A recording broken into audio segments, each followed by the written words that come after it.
నేను మీ RBK. Welcome to our channel. ఈరోజు నేను చెప్పే విషయం ఏంటంటే, డబ్బులు వడ్డీకి ఎవరు కూడా ఇవ్వకూడదండి. అలా ఇస్తే నేరం. కేంద్ర ఆర్థిక శాఖ కీలక ఆదేశాలు కూడా జారీ చేయడం జరిగింది.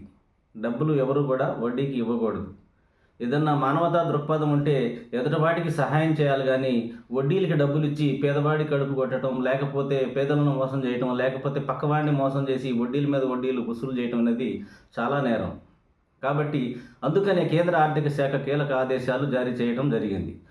ఏదైనా మనం ఒకవేళ ఫైనాన్స్ సంస్థలు వడ్డీలకు ఇస్తున్నాయి అంటే వాళ్ళు గుర్తింపు పొంది ఎన్నో పర్మిషన్స్ తీసుకొని మరి కేంద్ర ఆదేశాలు ఆ ప్రభుత్వాలకు ఆదేశానుసారంగా మరి వాళ్ళు పర్మిషన్ తీసుకొని మరి ఫైనాన్స్ సంస్థలు నడుపుతున్నారు.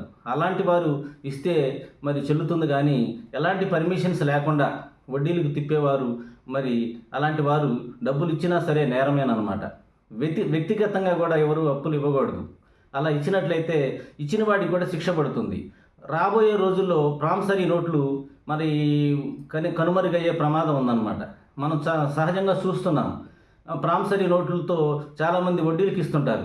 మరి నోట్లు రాసి వడ్డీలకు ఇస్తుంటారు. ప్రామిసరీ నోట్లు కూడా మరి గ్రామీణ ప్రాంతాల్లో కానీ లేకపోతే పట్టణ ప్రాంతాల్లో కానీ అన్ని కిరాణా షాపులో ప్రామిసరీ నోట్లు దొరుకుతాయి. మరి ప్రామిసరీ నోట్లు ఎంతవరకు పనిచేస్తాయండి? ప్రామిసరీ నోట్లు కేవలం ఒక గుర్తు కోసమే మనం ప్రామిసరీ నోటు రాస్తాం కానీ ప్రామిసరీ నోటు మూలంగా ఎలాంటి ఉపయోగం లేదు. ఎందుకో చెప్తాం వినండి. ఎందుకంటే మనం ప్రామిసరీ నోటు తీసుకొని మరి వడ్డీకి ఇచ్చామనుకోండి డబ్బులు, మరి ఆ వడ్డీకి ఇచ్చిన తర్వాత లక్షల వడ్డీకి ఇచ్చిన తర్వాత కూడా మరి ఆ 2 సంవత్సరాల వరకే పనిచేస్తుంది. 2.5 సంవత్సరాల తర్వాత అది మరి దాని ఎక్స్పైరీ టైం అయిపోతుంది. అలా అయిపోయిన తర్వాత మనం మరి అయిపోయే ముందు మనం కోర్టుకు వెళ్ళినా సరే మనం ఇచ్చింది 50,000 అయితే కనీసం మరి ఆ కోర్టు ఫీజులని, లాయర్ ఖర్చులని ఇలా అనేక రకాలైన ఖర్చులతో మరి దానికి డబల్ అవుతుంది. అంతేకాకుండా ఒకవేళ కోర్టుకు వెళ్ళినా కూడా మరి కోర్టు వారు వాళ్ళకున్న ఆ అప్పు తీసుకున్న వ్యక్తికున్న ఆస్తుల్ని జప్తు చేసి ఎంత ఉంది ఆస్తులు ఏంటనేది చూసి మరి ఆస్తుల ప్రకారంగా మరి ఎలాంటి బాకీ తీర్చగలుగుతాడని చూసి దాన్ని అటాచ్ చేసినా కూడా సరిపోవు. కాబట్టి ఎంతో కొంత అమౌంట్ అయితే వస్తుంది కానీ మనం ఇచ్చిన పూర్తి అమౌంట్ రాదు, మనం ఖర్చు పెట్టిన కోర్టు ఫీజులు కూడా రావు. కాబట్టి ప్రామిసరీ నోట్ అనేది సహజంగా మనం ఏదో గుర్తు కోసం ఇచ్చేదే కానీ ప్రామిసరీ నోట్ అనేది ఏమాత్రం చెల్లుబాటు అయ్యే పరిస్థితి లేదనమాట. ఒకవేళ అప్పు ఇచ్చిన వ్యక్తి మరి ఎక్కడి నుంచి వచ్చాయి ఇతనికి ఈ డబ్బులు, ఎందుకు వచ్చాయి అని దర్యాప్తు చేసే అవకాశాలు కూడా గవర్నమెంట్ వారు దర్యాప్తు చేసే అధికారం కూడా ఉందన్నమాట. కాబట్టి అనధికారికంగా ఎవరైనా అప్పు ఇచ్చినట్లయితే తప్పనిసరిగా ఇచ్చిన వ్యక్తికి శిక్ష పడే అవకాశం ఉన్నదన్నమాట.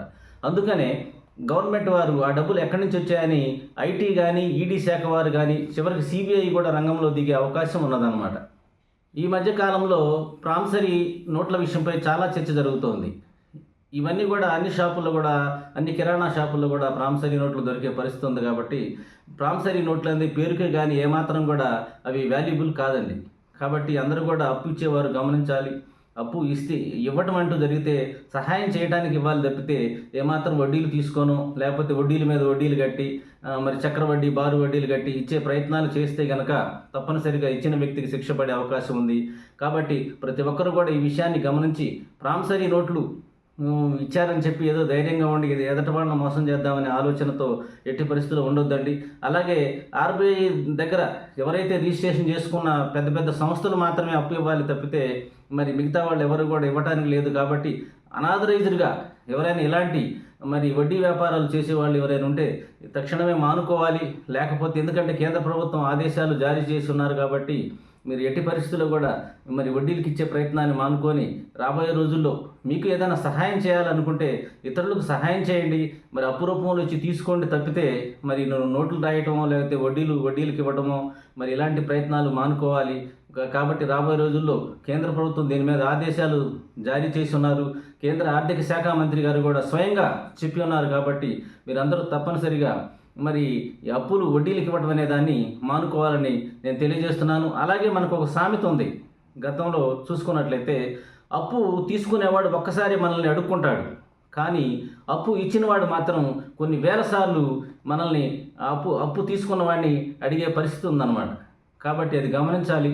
కాబట్టి ఎవరు కూడా మీకు చేతనైతే సహాయం చేయండి కానీ ఇతరులకు సహాయం చేసే ప్రయత్నం చేయండి, కానీ వడ్డీలకి ఇచ్చే ప్రయత్నం మాత్రం ఎవరు చేయకూడదు. అలా వడ్డీలకి ఇచ్చే వ్యక్తి ఎవరైనా ఉంటే తప్పనిసరిగా అతను శిక్ష పడే అవకాశం ఉంది అని ఈ సందర్భంగా నేను తెలియజేస్తున్నాను.